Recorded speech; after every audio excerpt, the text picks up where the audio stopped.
안녕하세요, 젠틀레인입니다. 기존에 가족의 기대와 나의 꿈이란 주제로 영상을 만든 적이 있었는데요. 구독자의 메일을 보고 여기에 추가로 다루고 싶은 내용이 생겼어요. 결국 부모의 기대가 아닌 주체로서의 나로 살아라 라고 했지만 그 주체로서의 나가 굉장히 어렵다는 걸 간과했던 것 같아요.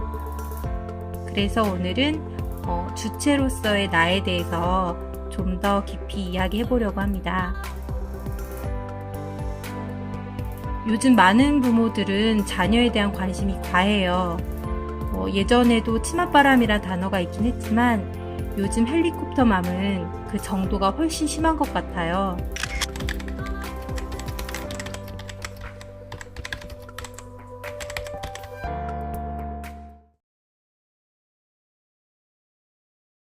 저는 81년생인데 우리 시대 부모님들은 보통 50년대에서 60년대 중반들이세요.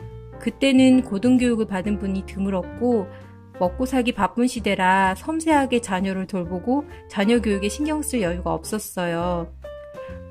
저도 기억을 더듬어 보면 그 반장 엄마가 반에 아이스크림 돌리고 활동적인 자모회장 아줌마가 학교 행사에 자주 보이는 정도, 그 정도였던 것 같아요.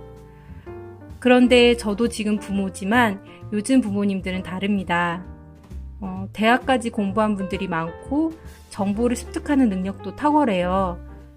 그리고 먹고 살기 바쁜 시대는 지났기 때문에 상대적으로 여유도 있어요. 그래서 요즘 부모는 자신의 능력과 에너지를 자녀에게 쏟아붓습니다. 제 주변에도 불편하지만 아이를 위해서 억지로 엄마 모임에 가입한 친구가 있어요. 요즘 아이의 친구들은 엄마들 커뮤니티에 의해 만들어진다고 하더라고요. 중고등학교 진학 그리고 교육 이런 건 엄마의 정보력이 큰 역할을 하죠. 그래서 엄마들의 이런 열정은 성인이 된 자녀의 직장 생활하고 결혼 등 그런 소소한 문제까지에도 다 이어져요.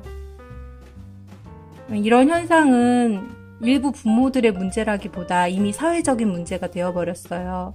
제 신랑의 교육 철학은 다르게 키우자이거든요. 근데 그런 이야기를 제가 주변에 하면 과연 그 생각을 유지할 수 있을까라는 반응들이 대부분이에요. 내 아이는 자유롭게 키울 거야 라고 선언해도 다 같이 돌아가는 그런 주변 환경 속에서 불안감을 떨치고 그런 내 의지를 과감하게 고수하기는 정말 매우 힘들거든요. 말이 너무 길어졌는데 결론은 이러한 사회 현상이 자녀에게도 그리고 사회에도 좋지 않은 영향을 미쳤다는 겁니다. 어릴 적부터 부모들의 그 과한 관심과 기대 속에서 자유로운 선택의 기회를 갖지 못한 아이들은 주체적인 나로 사고하는 방법을 잃어버린 것 같아요. 내가 결정지고 책임지기보다는 엄마한테 물어보는 게 편하죠.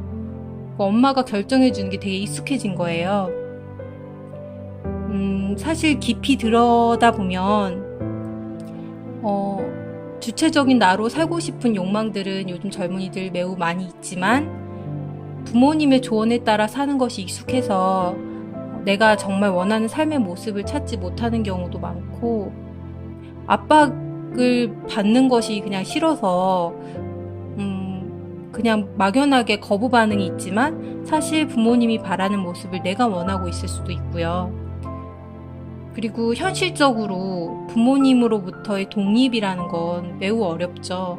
모든 부모는 자녀가 좋은 교육을 받고 안정적인 직장에 들어가길 바래요. 문제는 기성세대가 생각하는 좋은 교육, 안정적 직장이라는 것이 하나같이 비슷하다는 거예요.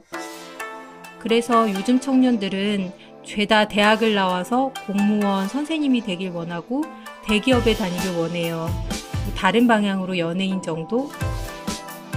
좋다고 하는 직업의 경쟁률은 어마어마해졌어요. 불안정한 도전을 하고 창의적인 직업을 만들어가는 청년들은 드물어요. 취업할 곳이 없다 하지만 사실 잡사이트의 구인 광고에는 사람 찾는 곳이 널렸거든요. 기대치에 맞는 일자리가 없을 뿐이에요. 여기서 기대치는 부모님이 만들어준 기대, 사회가 만들어준 그런 기대. 주체적인 나는 부모가 알려주거나 사회에서 인정하는 소위 좋은 직업 리스트에 한정하지 않고 수많은 가능성들 속에서 미래를 찾는 겁니다. 좋은 직업은 정해져 있는 것이 아니라 만들어가는 것이고, 결국 나를 가장 잘 반영한 직업이 좋은 직업이라고 생각해요. 일반적이고 보편적으로 좋은 직업을 목표로 하면 외부적 기준에 맞춰서 치열한 경쟁을 치러야 해요.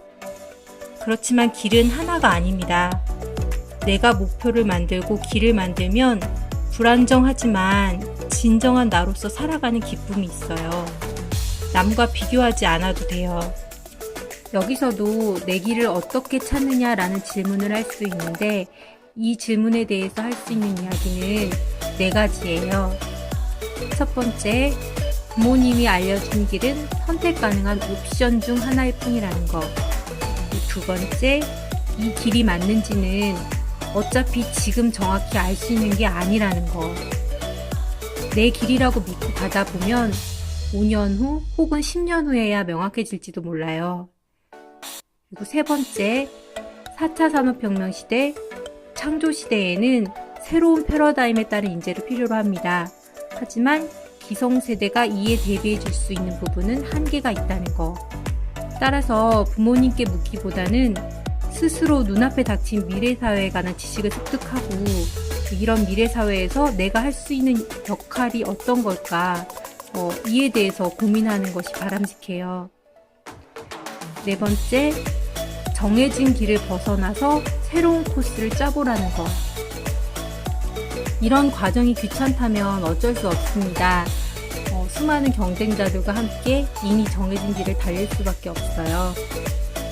어떤 길이 더 쉽다고는 얘기 못할 것 같아요. 두 길 다 쉽지는 않은데, 아까도 이야기했지만 이런 과정을 거치면 진정한 나로서 살아가는 기쁨이 있다는 거, 그거는 이야기해 줄 수 있을 것 같아요.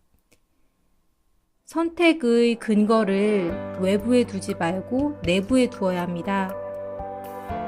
부모님이 알려준 길이라도 그냥 시키니까가 아니라 충분히 내면화하고 스스로가 설득이 된 후에 주체로서 출발하면 돼요.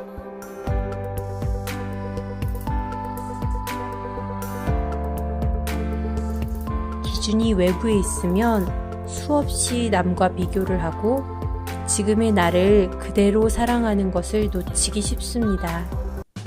사회에서 정한 네모난 모양이 아니라고 해서 별 모양인 내가 아름답지 않은 건 아니거든요. 억지로 네모에 맞출 필요가 없는 거예요. 사회에서 정한 취업, 결혼의 적정 나이를 맞추느라 조바심 낼 필요도 없어요. 결승점은 하나가 아니라 사람의 수만큼 있다는 말 들어보셨나요? 길은 하나가 아닙니다. 내 길을 충실히 가다 보면 나에게 적당한 시기에 진정한 내 일의 모습도 찾게 되고 사랑도 만나게 될 거예요. 우리가 집중해야 할 것은 내면의 더 나은 나를 향한 열망, 진실된 욕망이고, 이건 부모님이 가르쳐 주실 수 있는 것도 아니고 사람의 수만큼 다 다르다는 것. 그리고 그것을 향해서 내가 얼마나 노력하고 있느냐를 고민해야 하는 것 같습니다.